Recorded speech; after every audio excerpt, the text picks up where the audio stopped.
You know, and as I was looking at this first harvest we're getting from this lemon tree since we've been living in this particular property in Southern California, I'm reminded of the old maxim, you reap what you sow. And, there's even a proverb, in Psalms, I guess, written by, I suppose it's my namesake, King David, right? It says, there's a verse that says, he who sows in tears will reap in joy. In other words, it takes discipline and work and effort in order to sow so that you can reap later. So here's the question I have for you on a business front.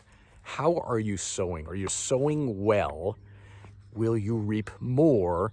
And here's the question I have for you. When you're engaged in sales and marketing efforts, when you are engaged in sales and marketing efforts, one problem is if you don't engage in them, but when you are engaged in sales and marketing efforts, what percentage of your time is working with hot leads?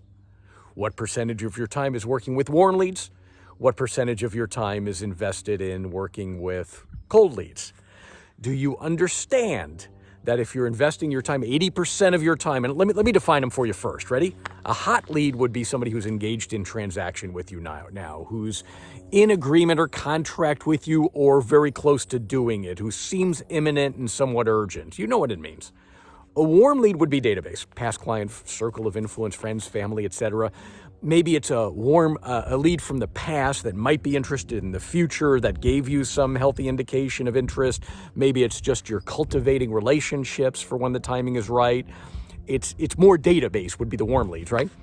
Cultivating those relationships, which takes some time. And the cold leads would be no interest or no relationship, and you're trying to create sales. So, are you ready?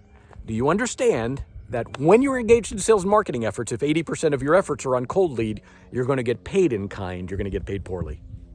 You're going to reap what you sow, and you're sowing seeds on less fertile ground. Does that make sense?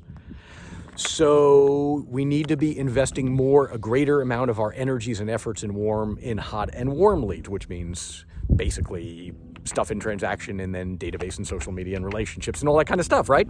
It doesn't mean necessarily neglecting cold. It just means investing a smaller percentage of your efforts in it or delegating that process out more. Does this make sense? Okay, for someone who's investing a lot of time, like I work with clients that are investing a whole lot of time in their database, their relationships, etc., and boy, do they make more money.